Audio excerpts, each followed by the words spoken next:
एका ग्लासभर दुधात पाणी किती आणि खरं दूध किती हे तुम्ही कधी मोजून पाहिलं का? समजा तुम्ही रोज पिता ते दूध खरंच दूध नसेल तर? समजा त्यात गाईचं किंवा म्हशीचं दूध नसून पाणी, डिटर्जंट पावडर आणि पाम तेल याचं मिश्रण असेल तर? पुण्याजवळच्या मंचर भागात नेमकं हेच घडलं होतं.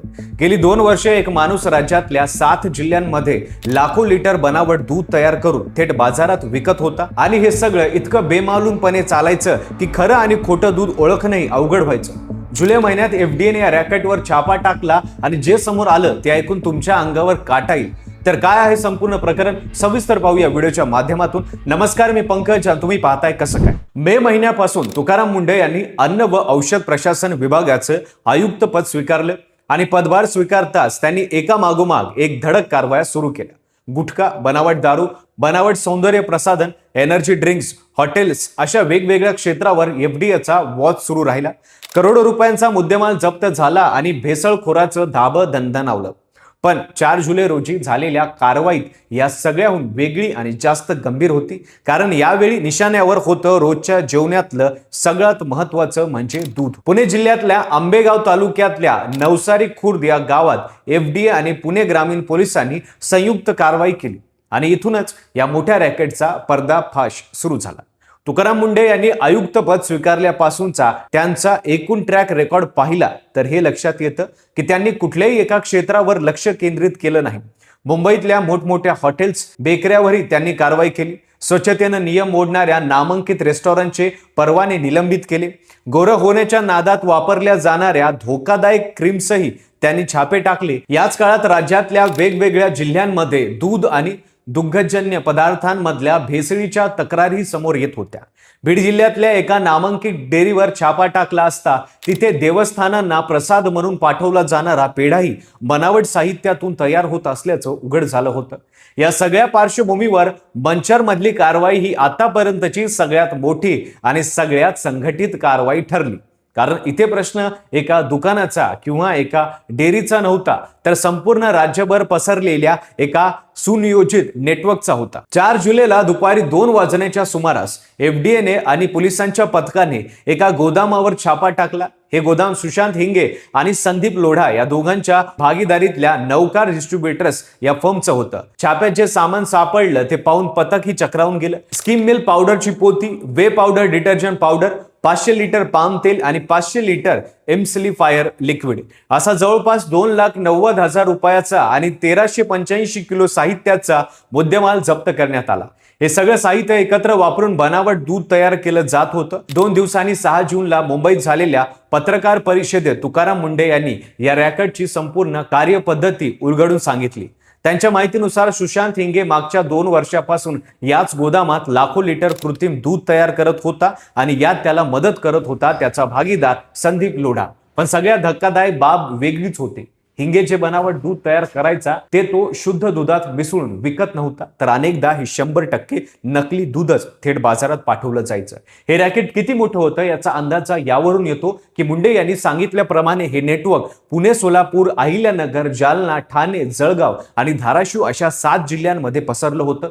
इतक्या मोठ्या भागात रॅकेट चालवायचं तर मोठा साठा आणि तितकंच मोठं माणसाचं जाळं लागतं आणि हिंगेनं नेमकं तेच उभं केलं होतं. आधी त्याने स्वतः बनावट दूध तयार करणं शिकून घेतलं, मग मनसर भागात संदीप लोढा सोबत भागीदारीत कंपनी सुरू केली आणि नंतर आजूबाजूच्या शेतकऱ्यांना, दूध संकलन केंद्र चालकांना आणि शीत केंद्र चालकांना प्रशिक्षण द्यायला सुरुवात केली. प्रशिक्षण कशाचं, तर नकली दूध कसं बनवायचं, दूध शुद्ध दुधात ते कसं मिळवायचं आणि त्यातून जास्तीत जास्त नफा कसा कमवायचा. आता हे बनावट दूध बनतं कसं हे समजून घेणं गरजेचं आहे. मोठ्या टाक्यांमध्ये आधी भरपूर पाणी घेतलं जायचं, मग त्या पाण्यात दुधासारखा पांढरा रंग यावा म्हणून त्यात स्किम मिल्क पावडर मिसळली जायची. दुधाचा वास आणि प्रोटीनचा आभास निर्माण करण्यासाठी वे पावडर टाकली जायची. शुद्ध दुधात असतं तसं फॅट यावं म्हणून पाम तेल मिसळलं जायचं आणि हे सगळं घटक एकत्र आणि जास्त वेळ टिकावेत म्हणून एम्प्लिफायर हे रासायनिक द्रव्य वापरलं जायचं. शेवटी दुधात नैसर्गिक फेस यावा म्हणून डिटर्जंट पावडर आणि सौम्य शॅम्पू मिसळला जायचा. इतकं करूनही डेअरी तपासणी करताना लॅक्टोमीटर आणि SNF चाचणीत रीडिंग कमी भरायची, ते वाढण्यासाठी ठराविक प्रमाणात युरिया, ग्लुकोज, मीठ आणि स्टार्च मिसळला जायचं आणि मग तयार व्हायचं 100% बनावट दूध.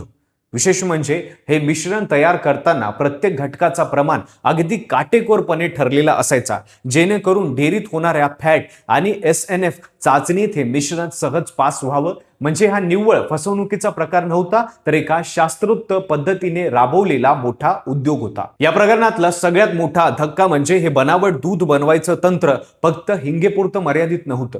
त्याने हे प्रशिक्षण आजूबाजूच्या काही दूध उत्पादक शेतकऱ्यांनाही दिलं होतं. त्यामुळे 1 किंवा 2 गाई म्हशी असणारा साधा शेतकरी हीच पद्धत वापरून आपल्या दुधाचं प्रमाण वाढू लागला. स्थानिक पत्रकार आणि गावकऱ्यांना असा आरोप केला की काही ठिकाणी 600 लिटर खरं दूध घेऊन त्यातून 4000 लिटर दूध बाजारात पाठवलं जायचं. तर तुकाराम मुंढे यांनी पत्रकार परिषदेत यापेक्षा थोडी वेगळी आकडेवारी दिली. त्यांच्या माहितीनुसार 500 लिटर बनावट दूध 1000 लिटर शुद्ध दुधात मिसळून डेअरीला पाठवलं जायचं. पण आकडे कुठलेही असो, सत्य एकच होतं, दुधाच्या नावाखाली लोकांच्या आरोग्याशी मोठा खेळ सुरू होता. आणि यातला आणखीन एक धक्कादायक गोष्ट म्हणजे हे बनावट दूध मनसर भागातल्या एका दूध आणि दुग्धजन्य पदार्थ बनवणाऱ्या कंपनीला पुरवलं जात असल्याचा आरोप आहे. तिथून हे दूध पिशव्यांमध्ये पॅक होऊन आजूबाजूच्या दूध विक्री केंद्रावर आणि पुण्यासह राज्यातल्या काही शहरांमध्ये पोहोचलं होतं. म्हणजे हे दूध फक्त एका गावापुरतं मर्यादित नव्हतं, तर राज्यभरातल्या सामान्य माणसाच्या घरापर्यंत पोहोचलं होतं. आणि यातले घटक म्हणजे युरिया डिटर्जंट आणि रासायनिक पदार्थ हे सतत पोटात गेले तर गॅस्ट्रो हृदयविकार आणि शुगर सारखे गंभीर आजार होण्याचा धोका असतो. या प्रकरणातली अजून एक बाजू समजून घेणं गरजेचं आहे, ती म्हणजे हे रॅकेट इतकी वर्ष का उघड झालं नाही. याचं उत्तर सोपं होतं. बनावट दूध बनवताना वापरलेली रेसिपी इतकी अचूक होती की चवीला आणि दिसायला ते खरं दुधासारखंच वाटायचं. शिवाय हे दूध छोट्या प्रमाणात नाही तर मोठमोठ्या डेअरीपर्यंत पोहोचवलं जात असल्यामुळे रोजच्या तपासणीत हे सहज पकडलं जात नव्हतं. अन्न सुरक्षा तज्ज्ञांच्या मते अशा प्रकारचं भेसळयुक्त दूध सतत पिण्यात आलं तर लहान मुलं आणि वृद्ध व्यक्तींना याचा सगळ्यात जास्त धोका असतो, कारण त्यांची पचनशक्ती आधीच कमकुवत असते आणि युरिया किंवा डिटर्जंट सारखे घटक शरीरात गेले की मूत्रपिंडावर आणि पंचसंस्थेवर थेट परिणाम होतो. या कारवाईनंतर पोलिसांनी आतापर्यंत 13 जणांना अटक केली असून एकूण 26 आरोपींची नावं समोर आली आहेत. यात मुख्य सूत्रधार सुशांत हिंगे आणि त्याचा भागीदार संदीप लोढा यांच्यासह हेमंत टेके, संशोक यादव, चेतन भोर, कैलास लाडगे आणि इतर अनेक जणांचा समावेश आहे. हे आरोपी मनसर, जुन्नर, भिवंडी, जळगाव, दौंड, सोलापूर, पाबळ आणि सिल्लोड अशा वेगवेगळ्या भागातले आहेत. न्यायालयाने अटकलेल्या 13 आरोपींना 9 जुलैपर्यंत पोलीस कोठडी सुनावली आहे. पण पोलीस सूत्रांच्या माहितीनुसार यात आणखीन नावं समोर येण्याची शक्यता आहे. आणि याच तपासात एक नवीन धागा समोर आलाय. सुशांत हिंगेचे काका विष्णू हिंगे एका दूध संघाचे माजी अध्यक्ष आणि सध्याचे संचालक असल्याचं सांगितलं जाते.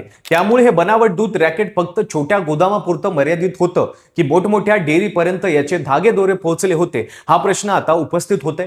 दुसरीकडे तुकाराम मुंढे यांनी पत्रकार परिषदेत स्पष्टपणे सांगितलं की भेसळयुक्त दुधासंदर्भातील ही आतापर्यंतची सगळ्यात मोठी कारवाई आहे आणि ही फक्त सुरुवात आहे. हिंगेच्या रॅकेट सारखीच अजून 2 रॅकेट राज्यात सक्रिय असल्याची माहिती त्यांनी दिली असून लवकरच त्यांच्यावरही कारवाई होणार असल्याचं त्यांनी जाहीर केलं. दुसरीकडे सर्वसामान्य नागरिकांना भेसळबाबत तक्रार करता यावी यासाठी FDAने टोल फ्री हेल्पलाईन क्रमांकही सुरू केला आहे.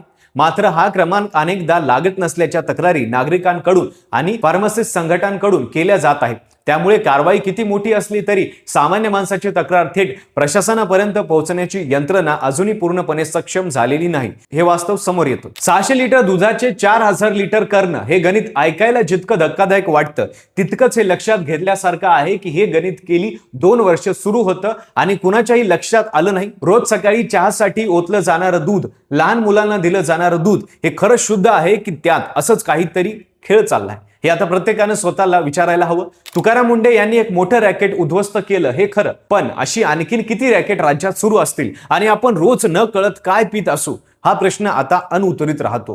पुढच्या काळात या तपासात आणखीन किती मोठमोठी नावं समोर येतात आणि इतर 2 रॅकेटवर FDA कशी कारवाई करते हे पाहणं महत्त्वाचं ठरणार आहे. कारण शेवटी विषय फक्त एका गुन्ह्याचा नाही तर लाखो कुटुंबाच्या रोजच्या आरोग्याचा आहे. तुकाराम मुंढे हे रॅकेट समोर आणत आहेत, पण आतापर्यंत रॅकेट का समोर आलं नाही याबद्दल तुम्हाला काय वाटतं कमेंटमध्ये नक्की सांगा.